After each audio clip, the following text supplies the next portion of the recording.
Vamos ler agora o Evangelho de hoje, que na verdade a boa nova de hoje será coletada da segunda carta de Paulo aos Coríntios, hoje encerrando a série Dilemas da Vida, capítulo 12, verso 11. Vamos juntos? Tornei-me insensato, mas vocês me obrigaram a isso. Juntos, eu devia ser recomendado por vocês, pois em nada fui inferior aos superapóstolos, embora eu nada seja. As marcas de um apóstolo, sinais, maravilhas e milagres foram demonstradas entre vocês com toda a perseverança, em que vocês foram inferiores às outras igrejas, exceto no fato de eu nunca ter sido um fardo para vocês. Perdoem-me essa ofensa.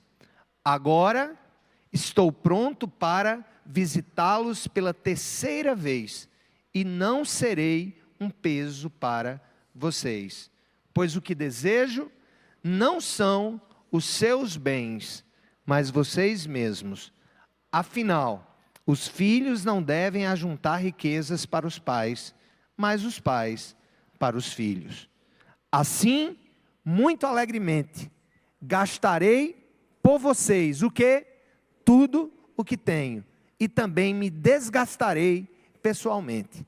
Agora, será que quanto mais os amo, menos vocês me amarão? Hoje nós vamos tratar o último tema, autoavaliação. Fazermos uma avaliação. Paulo faz uma avaliação de sua postura durante toda a carta, mas ele pede também, a partir do que ele diz, uma reflexão dos membros da igreja. Vamos só situar todo mundo, para todo mundo sair do mesmo lugar e ficar na mesma página. A igreja de Corinto foi plantada por Paulo. Ele já tinha ido lá 2 vezes. Como ele diz que vai a terceira, a gente pressupõe que ele foi 2, né? Isso aqui é lógico. Então ele já tinha estado 2 vezes. É possível que a primeira vez, quando ele plantou a igreja, e lá passou um tempo, iniciou os trabalhos, pregou o evangelho para um povo que não conhecia o evangelho, depois voltou, e depois dessa volta dele, da segunda vez, ele recebeu algumas informações sobre problemas que estavam acontecendo na igreja. Então, esses problemas ele adereçou na primeira carta. Na primeira carta, ele vai tratar de assuntos como imoralidade sexual na igreja, ele vai tratar de assuntos como incesto na igreja, ele vai tratar de assuntos relacionados o testemunho público que alguns membros estavam dando fora da igreja, que estava fazendo com que os fracos na fé fossem levados a tropeçar espiritualmente. Ele também trata na primeira carta da questão dos dons, gente que achava que era mais importante porque tinha o dom A, B ou C vindo do Espírito Santo, enquanto o outro tinha o dom D, E e F. Ele vai falar sobre a unidade do corpo de Cristo, ele vai falar do amor como vínculo perfeito que torna o exercício dos dons espirituais útil para o corpo, para a edificação do corpo. Ele vai falar sobre a ressurreição, porque eles não acreditavam na ressurreição corpórea de Jesus e nem dos santos, e a nossa futura ressurreição. Ele vai tratar sobre isso. Foi um dos temas que eu tratei hoje. Na verdade, foi o texto que eu usei hoje no velório de Fernando, que é um texto que está lá na primeira carta aos Coríntios. E aí, ele recebe notícias depois, né, que a igreja tinha ficado um tanto quanto chateada pelo tom que ele usou na primeira carta e pelo pedido que ele fez para que um dos membros fosse expulso da comunidade por não estar absolutamente recebendo a exortação da igreja, e aí ele determina a disciplina cirúrgica daquele membro, ou seja, a retirada daquele membro, o afastamento daquele membro, que estava tendo um caso com a mulher do seu pai, e não se arrependeu daquilo, antes se orgulhou, e a comunidade também se orgulhou do que estava acontecendo. Ele trata tudo isso na primeira carta, e nessa segunda carta, ele basicamente, dos problemas que ele trata, né, da glória da nova aliança, o ministério da reconciliação que há em Cristo, a nossa habitação celestial, nós tratamos várias coisas.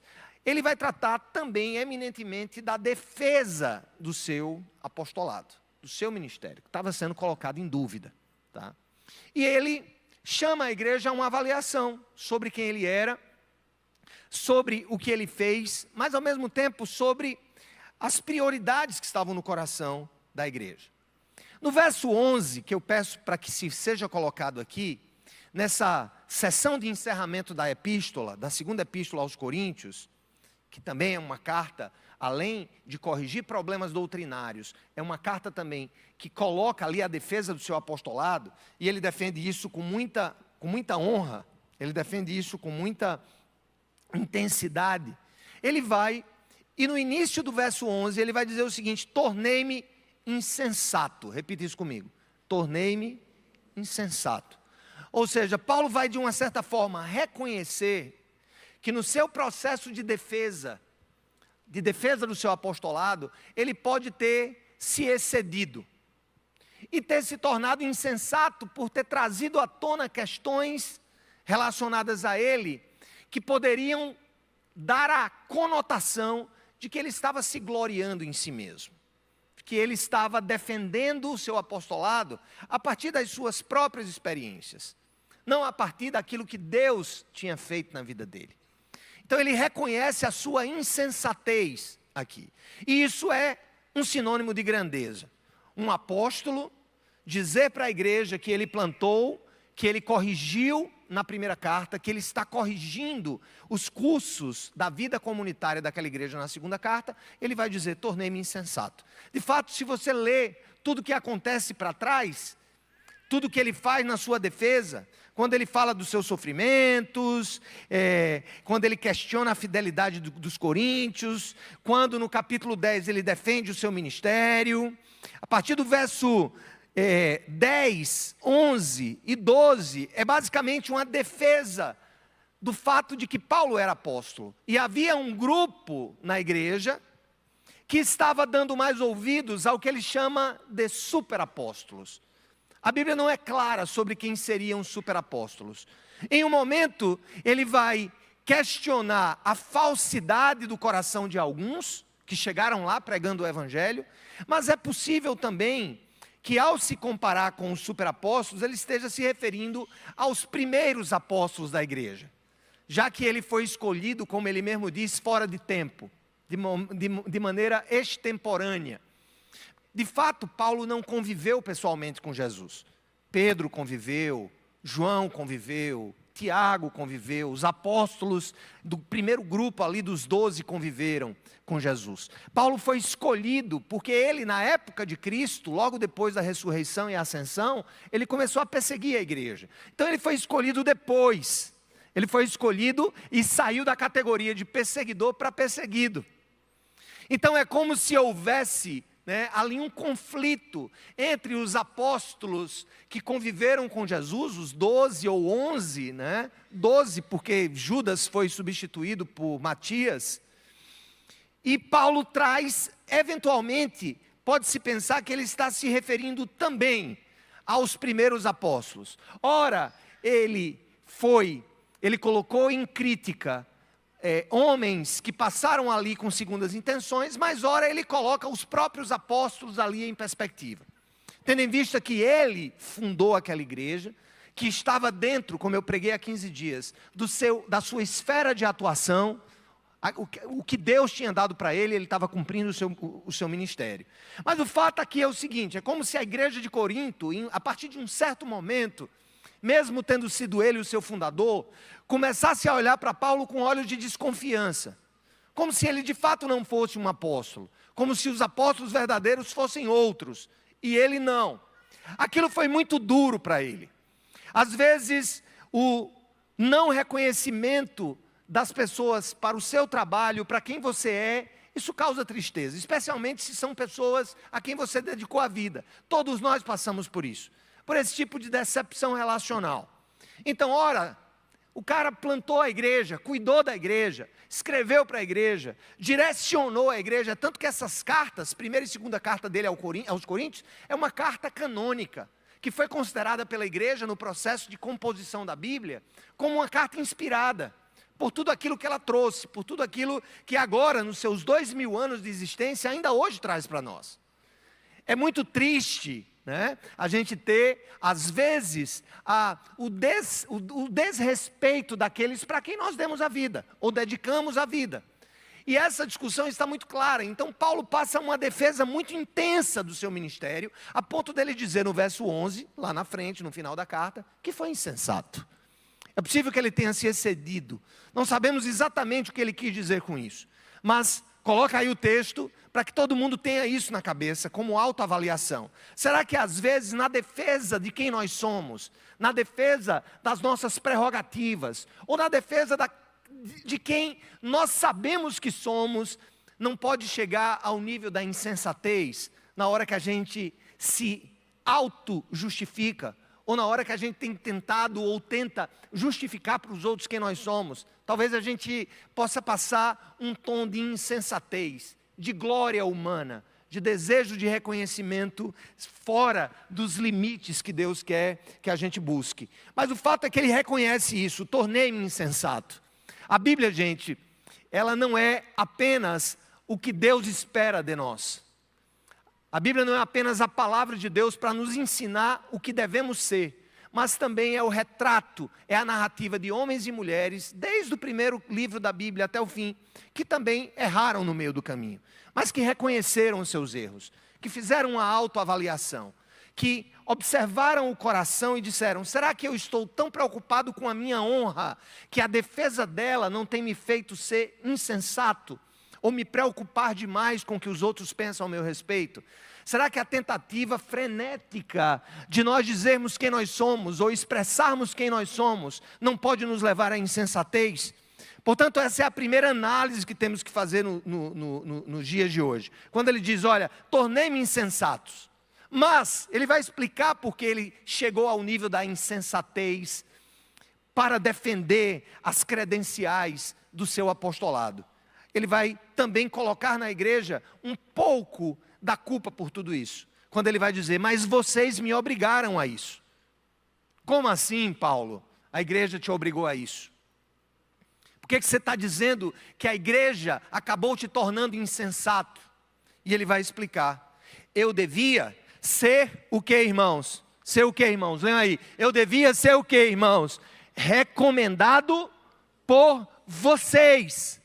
Em que sentido ele quer dizer? Se começaram a surgir dúvidas sobre quem ele era, sobre, sabe, a nítida ação apostólica que Deus colocou sobre os seus ombros, a igreja que ele fundou, a quem ele deu a vida, a igreja que ele não buscou ser sustentado, antes não quis ser pesado para aquela igreja que ele plantou, ela mesma devia ter defendido o seu apostolado diante dos membros e diante dos superapóstolos, desses outros que chegaram por lá. A igreja, diz aqui Paulo, deveria ter recomendado. O que é recomendar? O que é uma carta de recomendação? É uma carta, ou é uma palavra, ou é um testemunho que testifica sobre quem alguém é. Isso é muito comum, inclusive, quando um cristão sai de uma igreja para outra. É importante que ele busque uma carta de recomendação para levar a outra. Porque muita gente muda de igreja, mas não resolve o verdadeiro problema que tirou da igreja anterior, e carrega o mesmo problema para outra. Se é adultério, carrega o adultério para outra. Se é um pecado que foi exposto, leva o pecado que foi exposto para outra. Então a carta de recomendação era muito comum entre eles, né? Nas igrejas primitivas, nas primeiras igrejas, e o é hoje em denominações sérias. Igrejas sérias querem saber por que você está vindo para cá. Às vezes até demora o fato da gente receber alguém como um membro, porque tudo isso tem um processo. Se entra em contato com a igreja anterior, por que ele veio, está tudo bem, como é que nós podemos ajudar, alguma crise que ficou implantada e que não se resolveu. Nós não podemos, gente, carregar os nossos problemas como um rabo nas nossas costas. Em algum momento a lagartixa tem que perder o rabo. Aquilo tem que ser resolvido, para que nasça outro, para que as coisas se pacifiquem. Mas Paulo está dizendo o seguinte: vocês deveriam ter me recomendado, porque vocês me conhecem. Eu dediquei minha vida a vocês. Eu plantei essa igreja, mas vocês não me recomendaram. Eu fui obrigado a quê? A me defender de algo que vocês deveriam ter defendido. E às vezes nós somos covardes para defender os nossos irmãos de acusações, E participamos às vezes até da roda dos próprios escarnecedores. Mesmo conhecendo a história, mesmo sabendo quem são, mesmo sabendo o que plantaram, mesmo sabendo como se dedicaram. Paulo aqui reconhece a sua insensatez, ao passo em que ele diz: por que vocês não me recomendaram? Por que vocês não me defenderam? Se vocês me conhecem, por que vocês não disseram o que eu fiz, quem eu sou, o que eu dediquei à igreja de Corinto? Então ele põe isso de maneira muito clara, muito bonita e muito transparente. E aí ele vai dizer: eu deveria ser recomendado por vocês, pois em nada eu fui inferior aos que vocês chamam de superapóstolos. Em nada eu fui inferior a esses que agora chegam depois de mim, tentando inclusive me retirar da confiança de vocês. Em nada eu fui inferior a eles, e vocês sabem disso. Só que Paulo aqui passaram por um processo, irmãos, muito interessante. Na hora, mesmo quando nós precisamos defender a nossa dignidade ou a nossa integridade, nós precisamos equilibrar o nosso ego. Um ego desequilibrado, ele faz muito mal para nós e mal para os outros. Paulo nos mostra algo muito bonito. Se por um lado ele diz que não era inferior aos superapóstolos, ele reconhece: embora eu não seja nada. Ele reconhece o seu lugar diante da glória de Deus. Ele reconhece a sua posição diante do Todo-Poderoso. Não há santidade nossa em nossa vida que se compare à santidade de Deus. Não há nada de belo que a gente possa expressar na nossa vida que se compare à beleza de quem Deus é. Isso equilibra o nosso ego. Isso nos faz pensar de maneira equilibrada acerca de nós mesmos. Todo pensamento desequilibrado acerca de nós mesmos é uma patologia. E pode ser uma patologia psiquiátrica mesmo. Uma falta de percepção e de boa avaliação sobre quem nós somos é muitas vezes a raiz de muitas patologias. E Paulo, ele nos convida a um equilíbrio de ego. Quando ele diz: eu tenho convicção que eu não sou inferior a esse superapóstolo, agora eu também não sou nada. Parece paradoxal. É como se de um lado ele dissesse: sob o ponto de vista humano, por que vocês me julgam como apóstolo? Mas eu quero dizer o seguinte: no final das contas, eu não sou nada diante de Deus. Eu não penso além do que convém ao meu respeito. Observa, gente, como o pensamento desequilibrado sobre si mesmo pode nos levar para grandes abismos. Vou dar um exemplo. Você, por exemplo, tem um complexo de inferioridade. Você acha que é mais feio, que é burro, você acha que os outros são sempre melhores do que você. Isso é um pensamento também que contraria a glória de Deus sobre a sua vida. Quando você se inferioriza, talvez você se sinta uma vítima, mas você está pecando também. Porque você está pecando contra a beleza que Deus fez você ser. A importância que você é. Para Deus uma vida é muito importante. A autodepreciação, ela também não é saudável. É por isso que a falsa humildade, sabe, eu sou muito fraco, tá vendo, eu sou o pior. Senhor, como é bom eu ser o pior. Não, essa autodepreciação esconde uma avaliação equivocada sobre si mesmo para baixo.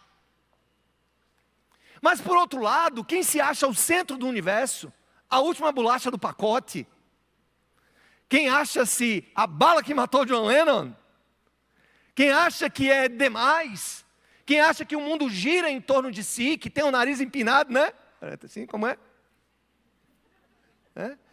Quem tem o nariz empinado, que se acha o bambambam, ou que se acha bom demais. E aí o que é que nós temos na sociedade? Nós temos os complexados e os narcisistas. Ali, fazendo um jogo de quem é pior do que quem. O vitimado, a vítima da sociedade, a vítima de todo mundo. Tá? O bulinado, essa palavra bullying que nós temos hoje, nós já tínhamos na nossa língua de maneira portuguesada. Você sabe o que é fazer bullying? É bulir. E nós já falávamos essa palavra no português nordestino, paraibano. Eu vou bulir com você. Né? Bulir é fazer bullying. Não sei como é que pegaram isso, talvez quando os Estados Unidos estiveram aqui como base da Segunda Guerra Mundial, a gente pegou essa palavra. to bully, né? E é bem parecido, to bully. Bully, eu vou bully com você, né? Então, como é que a gente se põe diante da vida? Ora como fracassado, ora como o exaltado, o todo-poderoso. Paulo aqui, ele traz um equilíbrio do seu ego. Isso é importante para você na sua vida, nas suas relações. Eu quero dizer assim, você não é esse traste que você pensa que é.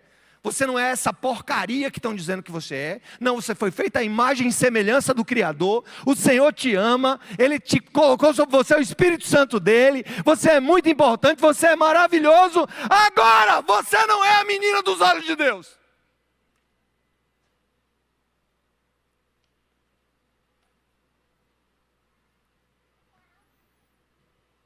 Calma.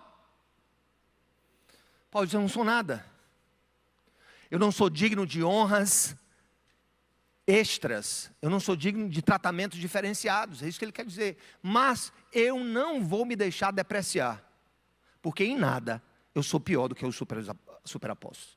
Em nada eu sou pior do que eles. Então você sai daqui com essa consciência. Você não é pior do que ninguém. Você tem valor. Você é valorosa. Mesmo que você tenha sido bulido.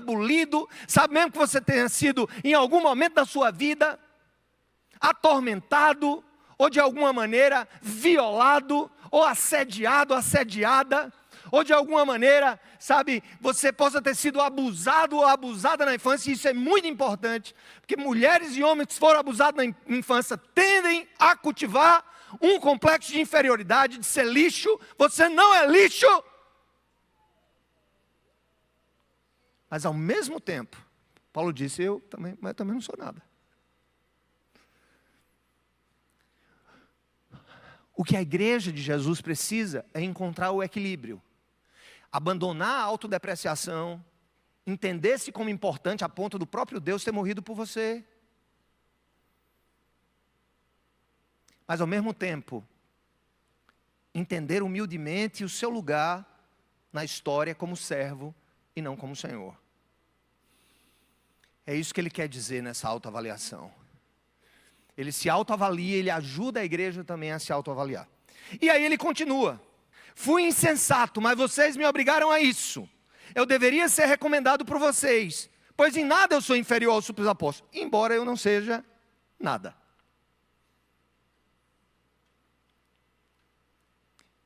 Quando ele diz eu não seja nada, ele está autocontendo a sua soberba, ele está dando limites ao seu narcisismo.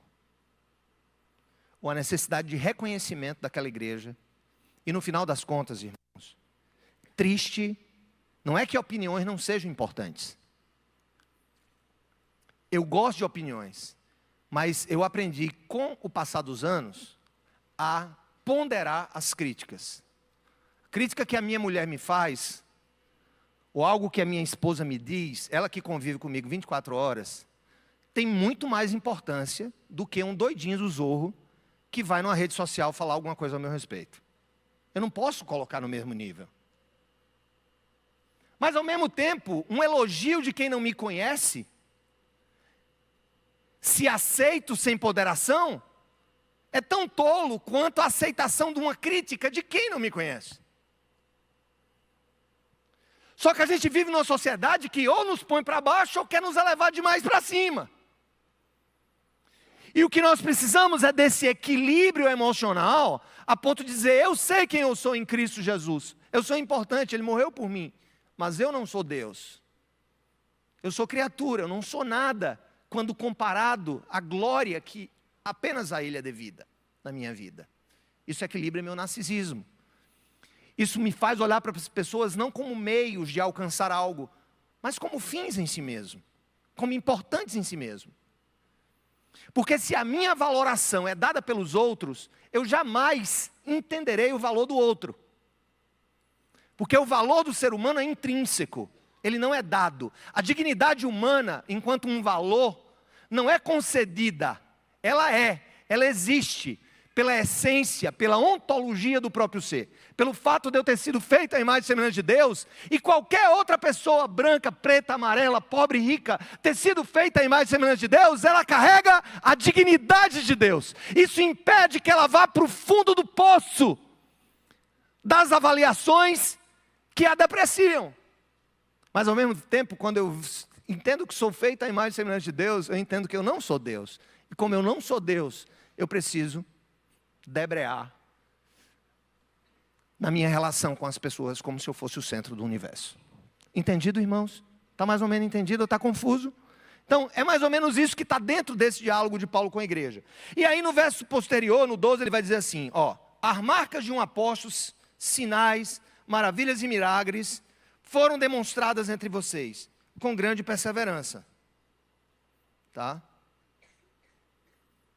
Com grande perseverança.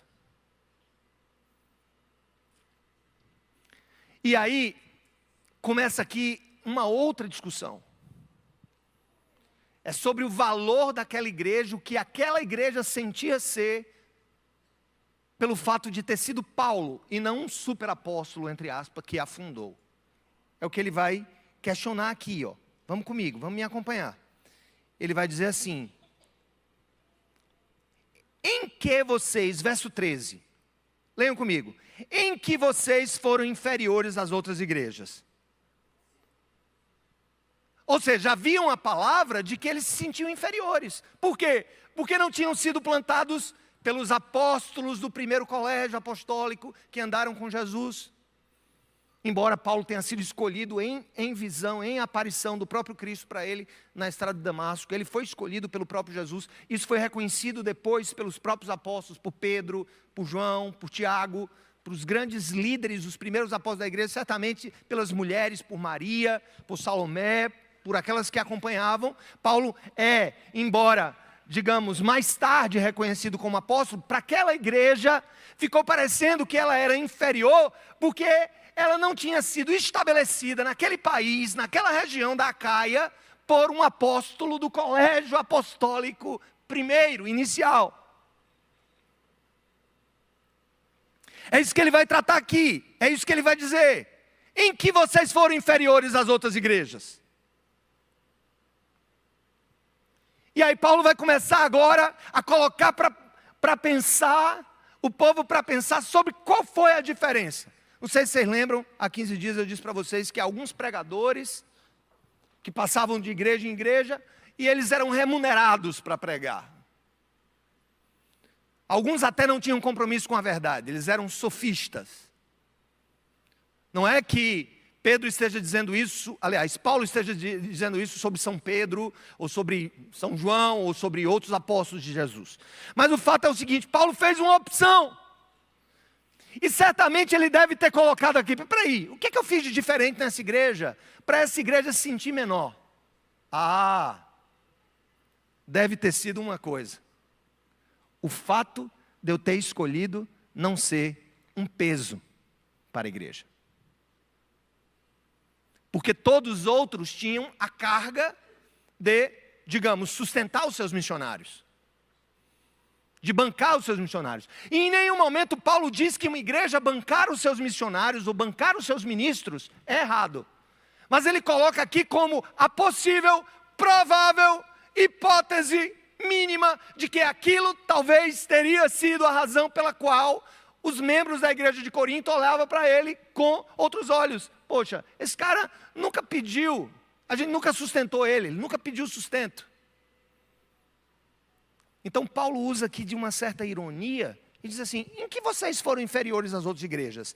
Exceto no fato de eu nunca ter sido um fardo para vocês. Nunca ter sido sustentado por vocês. É interessante que é óbvio, né, que eu não sou nada. Se Paulo não é nada, é eu que não sou. Mas eu vivi muito, um pouco dessa crise que ele vive aí. Na verdade, ainda vivo. Há uma pressão externa de pastores amigos, de líderes, de pessoas da própria igreja. Pastor Sérgio, deixa a procuradoria, deixa a tua vida pública, fica 100% na igreja. Para mim não seria nenhum problema, na verdade seria muito mais fácil. Porque a minha mente estaria voltada para uma só tarefa e eu estaria aqui. Mas por alguma razão que eu não sei explicar, Deus não me permitiu fazer isso até hoje.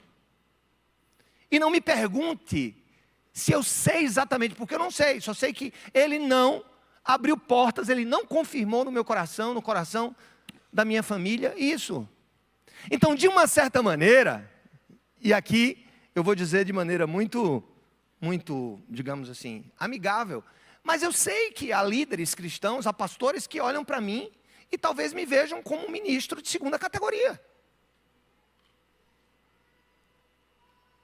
Porque a minha escolha foi essa, me manter por um trabalho fora da igreja. E deixar que a igreja sustente outras pessoas, a quem Deus tem dado o privilégio, a alegria de servirem 100% na igreja, como outros pastores da nossa comunidade. Mas não, e eu não vou cantar aquela música, por que não eu, por que não eu, sei lá. E do outro modo, Paulo vai dizer em outro momento que, nos capítulos anteriores, que ele optou por ser sustentado pelas igrejas da Macedônia, igrejas coincidentemente pobres. A razão pela qual Paulo decidiu não ser sustentado pela igreja de Corinto, não ser pago por ela, não ser sustentado por ela, não ser o que ele chama um peso para aquela igreja, não está muito claro nas escrituras, mas eu posso fazer uma ilação. Ora, uma igreja problemática daquela, cheia de quizila, de mazela, cheia de gente complicada, o cara transando com a esposa do pai e achando isso normal. Uma igreja que demonstrou-se extremamente arisca, quebradiça por dentro. É possível que Paulo tenha feito a escolha de olhar para aquela igreja e dizer assim, não, eu quero passar minha vida me desgastando por essa igreja. É o que ele vai dizer.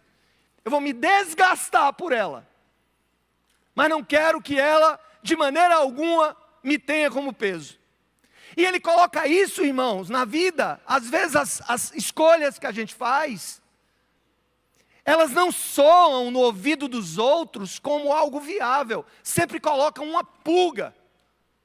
Mas por que será, né? Por que será? Será que isso é verdade mesmo? Será que essa escolha de ser isso ou aquilo é verdadeira? Isso não tem um plano por trás? Paulo não tinha plano B, ele não tinha um plano oculto. Ele apenas chega para a igreja, bota de novo o verso 13. Em que vocês foram inferiores? O que é que faz vocês serem inferiores às outras igrejas? Exceto no fato de eu nunca ter sido um peso para vocês. Aí ele vai e entra com ironia, nível hard, nível 100%. Perdoem-me essa ofensa. Perdoe-me essa ofensa. É como se ele dissesse assim, perdoe-me por não ser um pastor tempo integral aqui em Corinto. Perdoe-me. Eu não sei se esse texto, de alguma maneira, conformou ou, de alguma maneira, ele induz algo que eu ainda penso sobre o que preciso fazer na minha própria vida. Isso é importante, porque nós temos eleição agora em dezembro, aqui na igreja, da diretoria. Vocês vão ter a chance de se livrar de mim. Olha que bênção.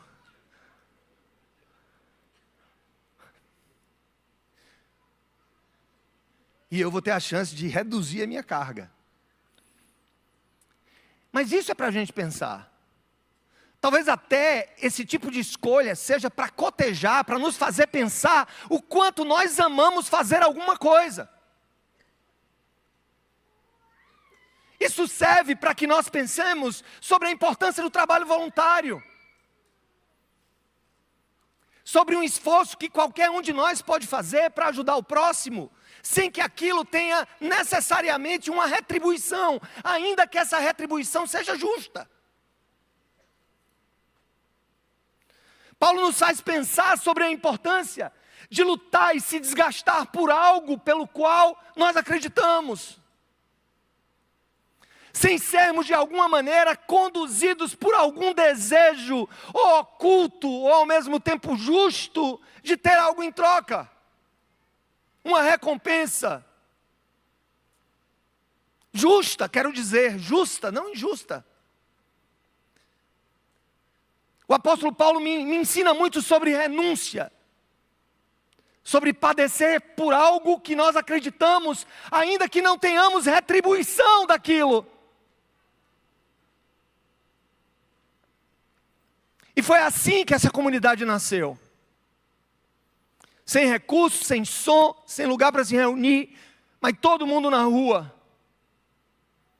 lutando, expandindo, crendo no evangelho que se move pelas nossas próprias pernas e que se doa pelas nossas próprias mãos.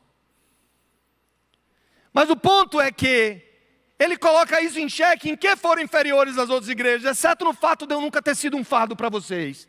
Perdoem-me essa ofensa. Se vocês acharam que isso era alguma ofensa, era ofensivo, me perdoem por isso. Se essa é a ofensa, se é isso que faz a igreja de Corinto ser vista pelos próprios membros como menos espiritual, menos poderosa do que outras, porque sustentam os seus ministros, me perdoem, diz Paulo.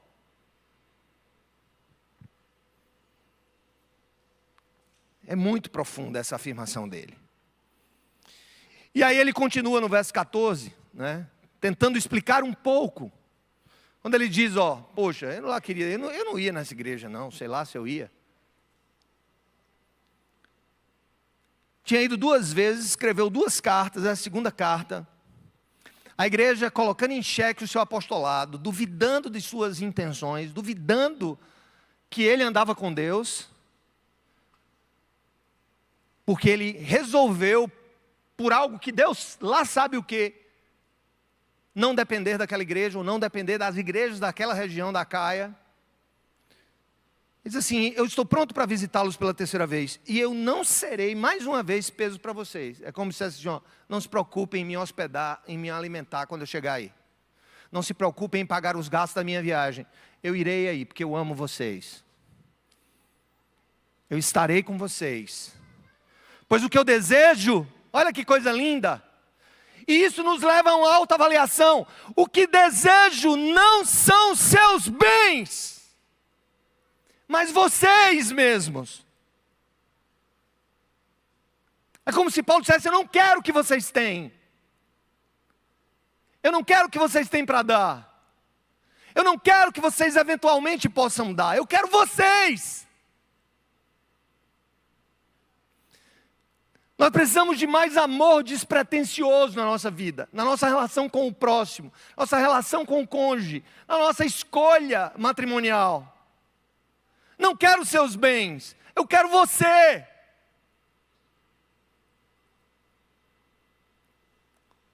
Ontem eu estava assistindo com minha esposa uma série que tem aí no Netflix. Eu não curto muito não, mas eu assisto com ela, eu gosto de ver as personalidades, né? Love is Blind. O amor é cego. Quem é que assiste esse negócio? Ninguém, só eu. É uma série em que é um experimento de pessoas que se conhecem pela voz e decidem se casar sem se ver. Coisa interessante para os tempos de hoje, né? Em que a gente vive na sociedade imagética, da imagem, da beleza, da estética. E aí, é uma série muito interessante, porque a galera escolhe casar só com conversa. Se apaixona assim. Olha, tem gente que assiste aqui já. Afinal, ninguém viu essa série? Eu sou um extraterrestre? Levanta a mão aqui, quem já viu. Ah, melhorou, né? Melhorou, estava todo mundo com a mão escondida. Mas enfim, tirando os excessos, eu acho muito interessante. E no episódio que eu assisti ontem com o Samara, um casal estava conversando, ele dizia que era rico e propunha um pacto pré-nupcial, um contrato. Aí ela diz, olha, mesmo que você fosse pobre, eu nunca lhe vi, alguma coisa assim, né? Mas eu quero estar com você. Olha que coisa doida. Ou seja, você se apaixonar por algo que é o interior. No final das contas, não é no nosso corpo que tem uma alma. A nossa alma tem um corpo. Nós somos essencialmente eternos. E nos expressamos no mundo físico com um corpo. Mas nós somos uma alma. Então a alma do ministério de Paulo era exatamente esse amor que ele tinha pelos irmãos, pelos outros. Que se aproximava sem segundas intenções. Aí eu vou perguntar, e você? Eu não falei que o texto hoje é autoavaliação? Os filhos não devem ajuntar riquezas para os pais, mas os pais para os filhos. Ele está querendo dizer, vocês são meus filhos espirituais. Eu que quero ajuntar riquezas para vocês, riquezas espirituais. Mas eu quero fazer uma pergunta antes da gente ir para a ceia. Aqui é uma pergunta. Por que você se está se aproximando hoje de pessoas A, B, C ou D? O que está por trás do telefonema, do parabéns, o que está por trás do abraço, o que está por trás da aproximação. A avaliação das motivações do nosso coração é um dos procedimentos terapêuticos, sob o ponto de vista bíblico e cristão, mais poderosos.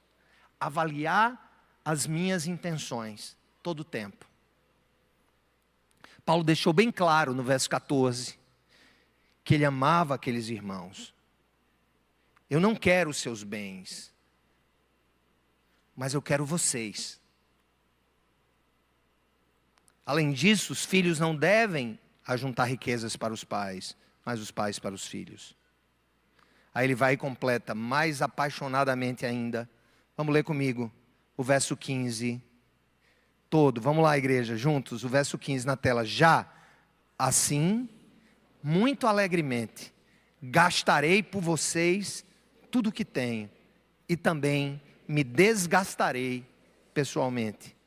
Agora, será que, quanto mais os amo, menos vocês me amarão? Talvez. Uma das coisas mais dolorosas é o amor não correspondido. Uma das coisas mais tristes na vida da gente é amar e receber em troca o desamor, o desprestígio.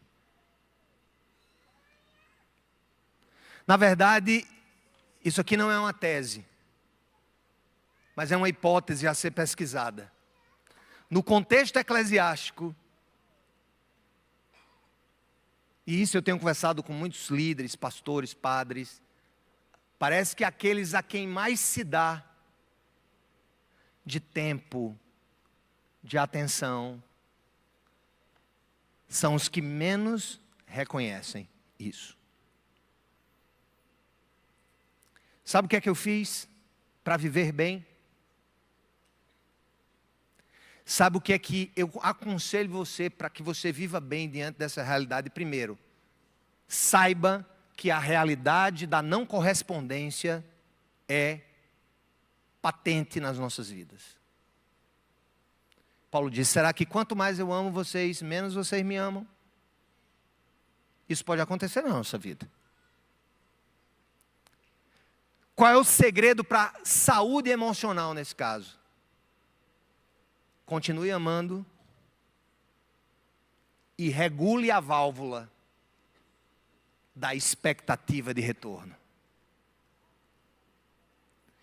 Quando Jesus amou aqueles homens a ponto de dar a vida por eles, quando a gente vê a relação de Jesus com Judas, ele vai dizer assim, ó. A Bíblia vai dizer que Jesus os amou e os amou até o fim, a ponto de dar a vida pelos 12. Um daqueles não brotou, uma daquelas sementes foi Judas e não brotou.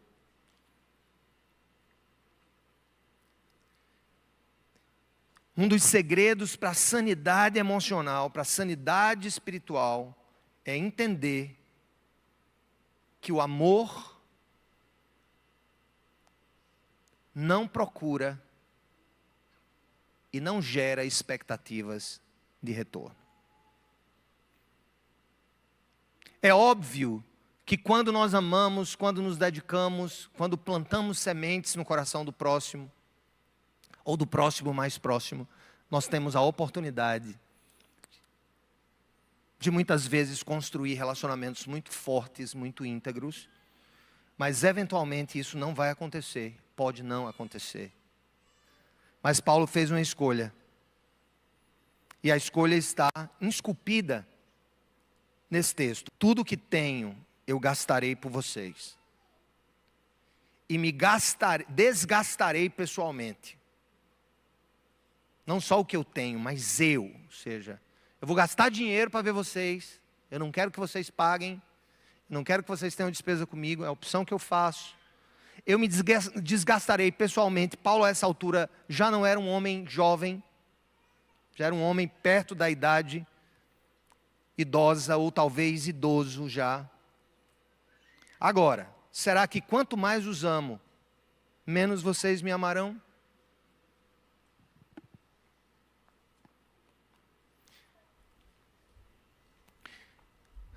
Amar liberta, servir, constrói a minha alma, constrói a nossa alma. Nós precisamos fazer essas avaliações. A primeira avaliação é o quanto eu sou insensato ou não, tentando defender a minha reputação, que talvez nem funcione. Depois ele vai e diz assim, uma outra avaliação: o que é que eu busco de fato no outro, nas minhas relações? É algo que o outro vai me dar em troca? Ou será que nós podemos dizer que o que nós queremos é o bem do outro e não o que o outro tem para nos dar, para nos recompensar? E finalmente, se não houver essa bilateralidade, essa relação de trocas, preserve o seu coração de que maneira? Preserve o seu coração amando sem construir expectativas. E eu não estou falando do amor romântico aqui. É claro que para você casar, você tem que ter reciprocidade. Pelo menos em tese. Mas eu falo daquilo que constrói as nossas relações humanas todos os dias, com todas as pessoas. O respeitar, o tratar bem, o orar pelo bem, inclusive de quem nos persegue, é um exercício difícil, mas necessário para aqueles que creem em Jesus. E eu quero encerrar que a última avaliação que a gente tem que fazer hoje é sobre a regulação e o equilíbrio da nossa própria identidade. Cuidado com a autodepreciação. De um lado, não deixe que a sua identidade seja lançada no esgoto pelo que aconteceu na sua vida, ou pelo que dizem sobre você. Eu quero que você saia daqui consciente que o Senhor te ama e te fez para a glória dEle.